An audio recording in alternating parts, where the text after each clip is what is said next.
Olá, seja bem-vindo ao meu canal X da Política, o seu portal de notícias direto do Twitter. E hoje o negócio tá pegando fogo aqui no Twitter, tudo sobre o Xandão, Alexandre de Moraes, herói da democracia brasileira. Então, agora eu trago para vocês o começo, meio e fim dessa história. Como que a canalhada estão fazendo e qual é o verdadeiro objetivo dessa turma. Você vai ver, vamos lá. Amante de ditadura. Segundo mensagens postas por o Verdevaldo, né? A pessoa chama assim. O ministro Alexandre de Moraes realmente salvou a democracia em nosso país. Que Deus abençoe, continue abençoando suas sábias decisões. Com essa imagem, né? Como se Jesus ali guiando a caneta dele. Aí vendo, o negócio não é mole não. Vamos lá pra frente. Aqui, notícias paralelas. Eduardo soltando os cachorros. Primeiro pedido. Ele já pedindo, olha só. Eduardo pede anulação de todos os processos de Moraes contra o bolsonarista. Vamos supor não. Mas ele não tá pedindo só contra os bolsonaristas. Ele tá pedindo contra o pai dele. Porque o Alexandre de Moraes que julgou, que deixou o pai dele inelegível lá no TSE. Ele junto com os outros ministro do TSE. Vamos assistir aqui, ó. Patifaria. Todos os processos aos quais Alexandre de Moraes foi parte, um juiz viciado, fora do juiz natural, assentido na Constituição, que viola o sistema acusatório previsto na nossa Constituição. Todos os processos que ele participou, onde foram réus e acusados, pessoas tidas bolsonaristas, conservadoras, devem também ser anulados. Bolsonaristas é uma pinóia. Golpistas. Quem é golpistas? Mas não deve ser anulado porque não houve nenhum tipo de irregularidade. Vamos lá. Vinícius Betiol dá uma explanação excelente.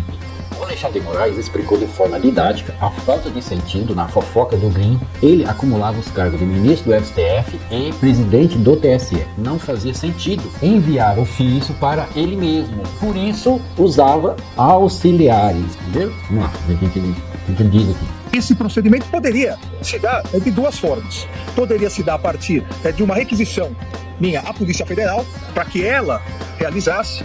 Poderia se dar a partir de uma solicitação ao Tribunal Superior Eleitoral para que ele fornecesse os relatórios. O caminho mais eficiente da investigação naquele momento era a solicitação ao Tribunal Superior Eleitoral, uma vez que a Polícia Federal, lamentavelmente, num determinado momento, pouco colaborava, nós sabemos, com as investigações. Seria esquizofrênico eu, como presidente do Tribunal Superior Eleitoral, me auto-oficiar. Até porque, como presidente do Tribunal Superior Eleitoral, no exercício do poder de polícia, eu tinha o poder pela lei de determinar a feitura dos relatórios. Hoje sim, eu oficiaria a ministra Carmen, porque agora a presidência do Tribunal Superior Eleitoral é da ministra Carmen.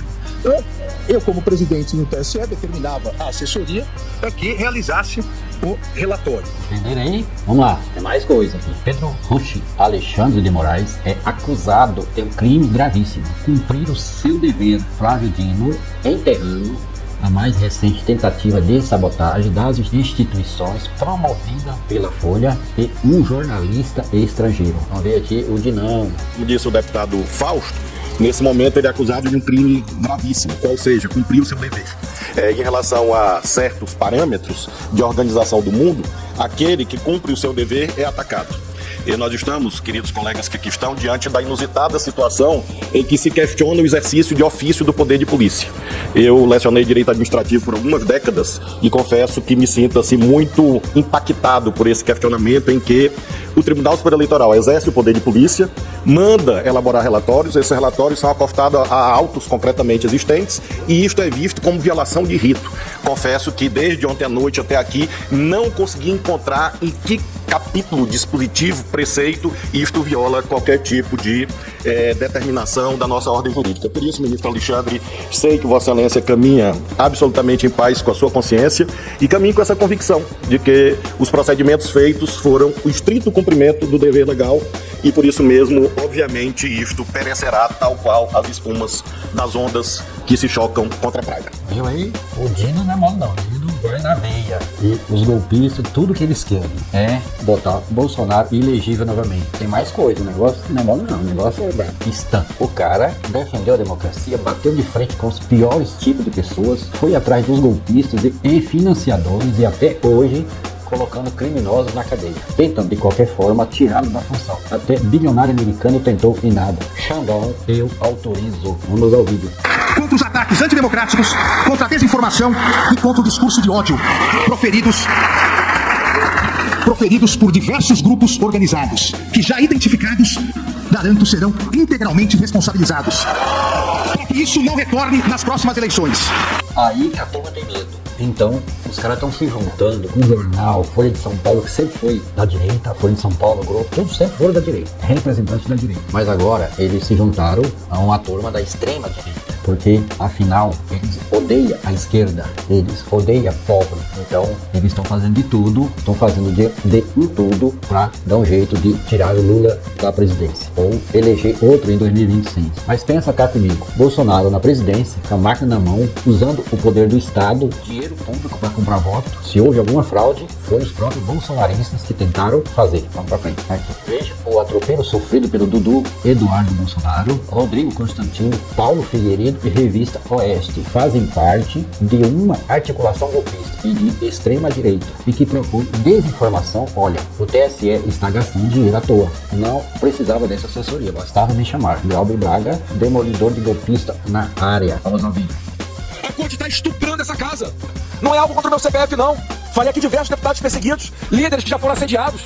Que democracia que é essa, gente? O PL entrou com uma demanda judicial no TSE, tomou uma multa de 22 milhões, ainda para escrachar, botar 22, que é o número de Bolsonaro, e julga no dia 22, acho que de março ou de abril, que ele marcou o julgamento. Pra dizer o seguinte, eu sou um cara mesmo, eu sou mal mesmo, me respeita, porque senão vocês serão os próximos. Eu estive com o Felipe Martins essa semana, fiquei da meia-noite e meia até 5h40 da manhã, ouvindo todos os relatos e vendo todos os documentos com meus próprios olhos, senão você acha que é teoria da conspiração. Se eu entendi bem, a preocupação que foi apresentada pelo deputado Eduardo Bolsonaro e a insônia do deputado Marcelo, seu interlocutor, que ficaram conversando de meia-noite até 5 horas da manhã. Deixa eu ver se eu entendi. Houve um relatório de uma assessoria de enfrentamento à desinformação do TSE, relatório esse que diz que Eduardo Bolsonaro, Rodrigo Constantino, Paulo Figueiredo e Revista Oeste fazem parte de uma articulação golpista de extrema-direita e que propõe desinformação. Olha, o TSE está gastando dinheiro à toa. Não precisava dessa assessoria.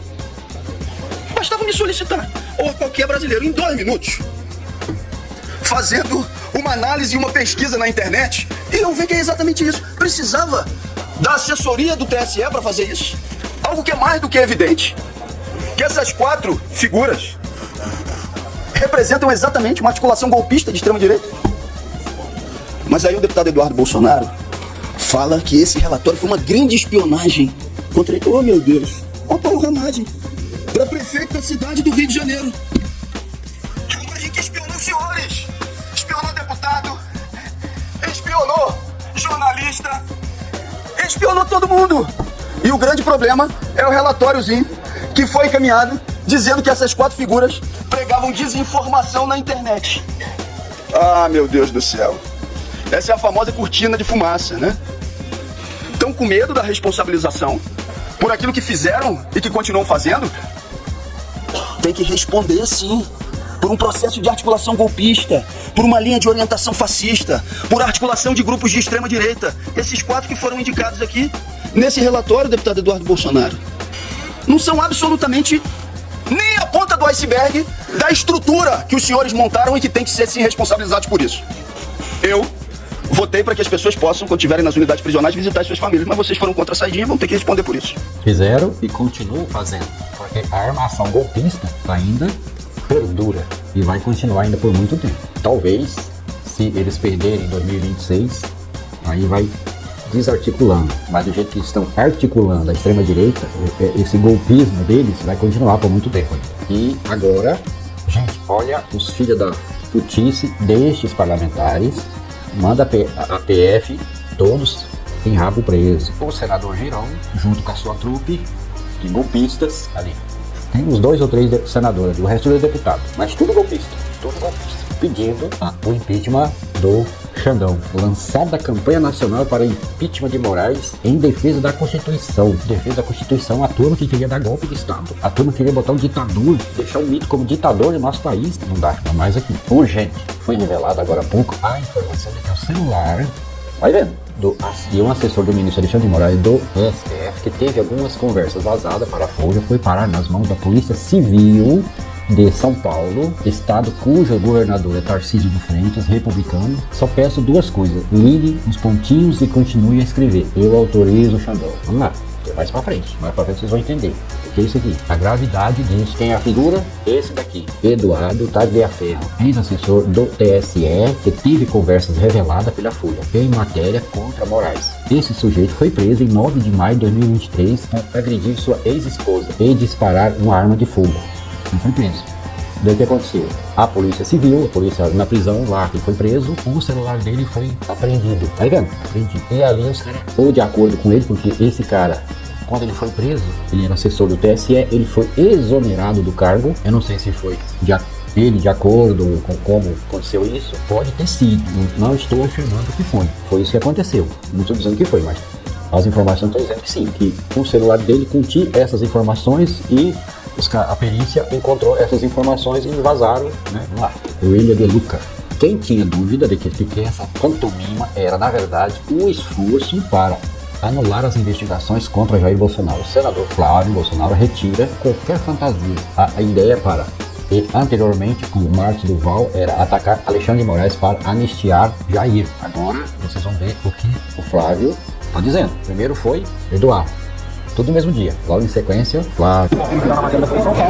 Ele não poderia, de forma alguma, estar participando de nenhum julgamento envolvendo o Bolsonaro ou aqueles seus aliados, que nas mensagens aparecem, seja no TSE, seja no Supremo Federal. Então é óbvio que há muito mais razões, você que é advogado também, há muito mais razões para que sejam anulados todos os julgamentos que Alexandre de Moraes participou contra Bolsonaro nesse período de 22 para cá, porque claramente ele tinha o objetivo pré-determinado de atingir, de prejudicar, de condenar o Bolsonaro. Aquela máxima, né?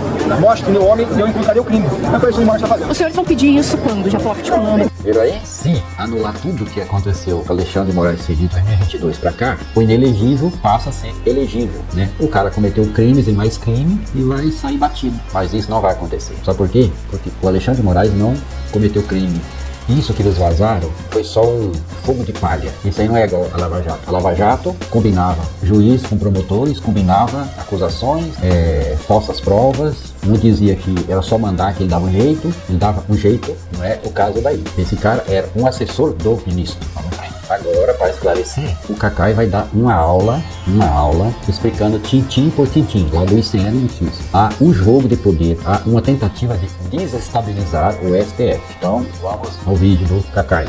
O ministro Alexandre, ele, como presidente do TSE à época da eleição, ele tem um poder de polícia que lhe é otorgado por determinação legal, artigo 41 da lei, e ele tem a obrigação de fazer o que fez. Ele tinha a obrigação de fazer, ele tinha o dever de fazer o que fez. Ele prevaricaria se não fizesse. É o contrário. As pessoas que não entendem, a grande maioria está de má fé, boa parte está de má fé. Os bolsonaristas estão felizes da vida porque acharam que tinham encontrado algum tipo de chance de tumultuar o processo. Mas na realidade existe um desconhecimento, a falta de sorte, vamos chamar assim, é que o ministro é relator do caso do Supremo Tribunal Federal, e não há nenhuma irregularidade nisso, e presidiu as eleições. Então é o mesmo Alexandre. Não existe um Alexandre do Supremo Tribunal Federal que tem poderes específicos. E existe um Alexandre que era ministro do TSE, à época presidente, e que tinha o poder de polícia, ele podia tomar providência. O juiz lá do interior de Minas Gerais, se vê uma irregularidade, juiz eleitoral, ele tem a obrigação de tomar providência. Então, esses relatórios que foram feitos, tudo isso é uma medida absolutamente legítima, normal e correta. Sabe o que é o problema maior que nós estamos enfrentando?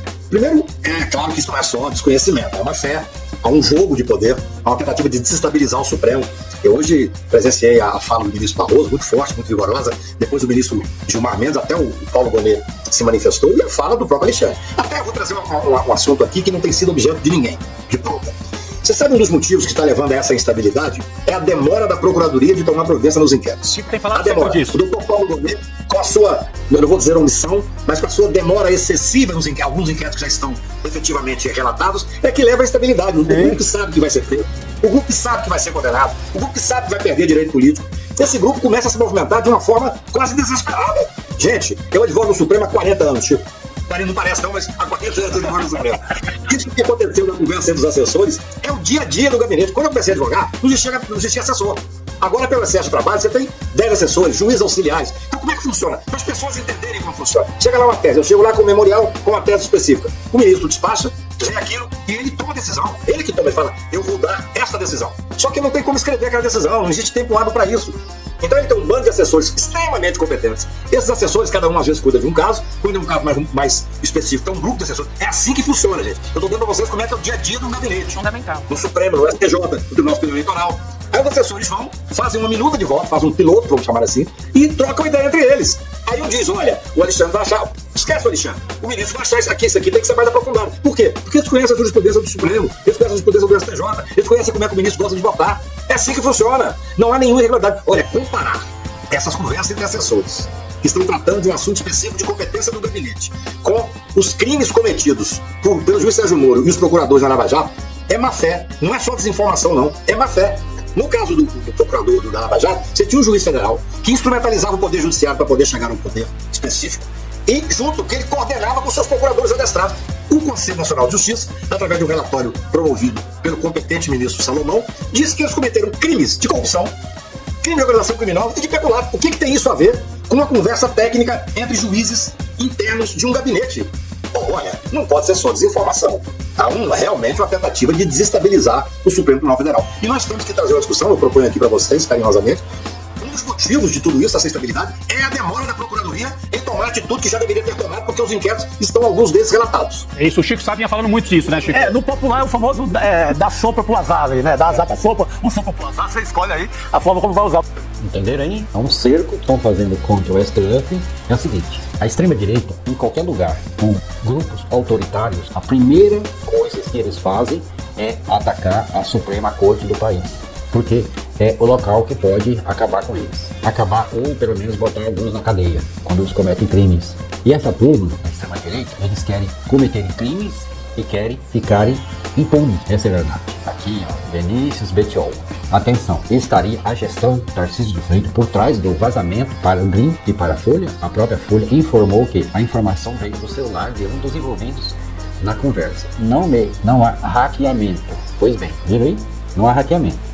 Então, se não há hackeamento, foi tirado do celular daquele sujeito que foi preso porque agrediu a esposa, em São Paulo, certo? Pois bem, um dos envolvidos foi preso pela polícia em São Paulo, ou seja, basta juntarmos as peças do quebra-cabeça para chegarmos a essa possibilidade. Isso precisa ser investigado. Estão utilizando a máquina pública de São Paulo para ataques ao STF. A Folha e o Green sabem a origem dos vazamentos. Então, todos fazendo parte do projeto Trump-Tarcísio.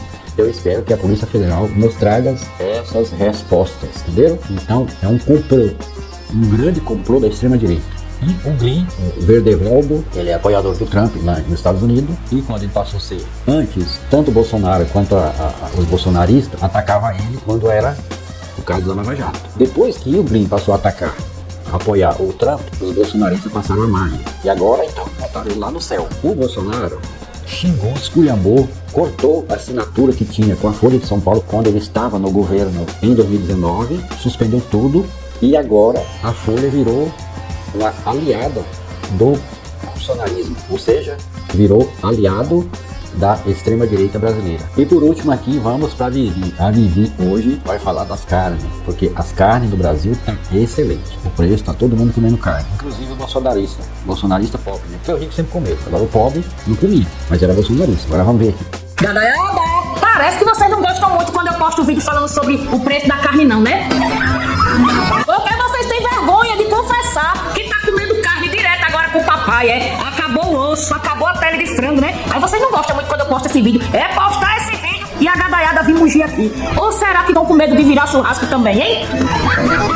Bora ver o vídeo aí. A redução no preço da carne no açougue, na média 8% em um ano, mas tem queda de até 22%, que é o caso do fígado. Geralmente um contrafilé, um alcatra, um filé. E os finais de semana é uma picanha. Dia 11/8/2024, o contrafilé, o preço está aqui no mercado, R$29,90. O picanha, R$36,90. É isso aí, ó, meu cachê.